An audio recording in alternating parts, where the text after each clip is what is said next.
আজ রবীন্দ্রনাথের ১৬৩তম জন্মদিবস। সময়ের ছাপ পড়েনি ২৫শে বৈশাখের ওপর, পরন্তু যতদিন অতিক্রম করেছে সময়ের চাকা, রবীন্দ্রনাথ যেন তত বেশি করে আমাদের কাছে প্রাসঙ্গিক হয়ে পড়েছে। তার গান, গল্প, ছড়া, উপন্যাস, চিঠিপত্র ব্যক্তিগত সীমা ছাড়িয়ে সমষ্টিগতভাবে আন্তর্জাতিক সীমানাকে স্পর্শ করেছে।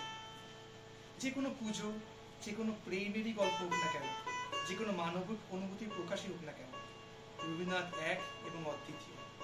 মানব জীবনের প্রায় সমস্ত দিকগুলি তার রচনা, বিশেষ করে গানে ধরা পড়েছে। মানবিকতার মশাল জ্বালিয়ে রাখতে রবীন্দ্রনাথকে আমাদের জানতেই হবে। তাই বাঙালির নয়, সমস্ত ভারতবাসীর কাছে রবীন্দ্রনাথ ঠাকুর চিরস্মরণীয়। নমস্কার। আজকে প্রাত্যহিক রবীন্দ্রনাথের প্রথম পর্বে আমাদের প্রথম নিবেদন হেমর দেবতা। এই গানটি নেওয়া হয়েছে গীতাঞ্জলি থেকে, স্বরগীতানের ৩৭ নম্বর গান। গানটি লেখা হয়েছে ইংরেজি ১৯২০ সালে এবং বাংলায় ১৩২৭ সালের ১৩ই আষাঢ়।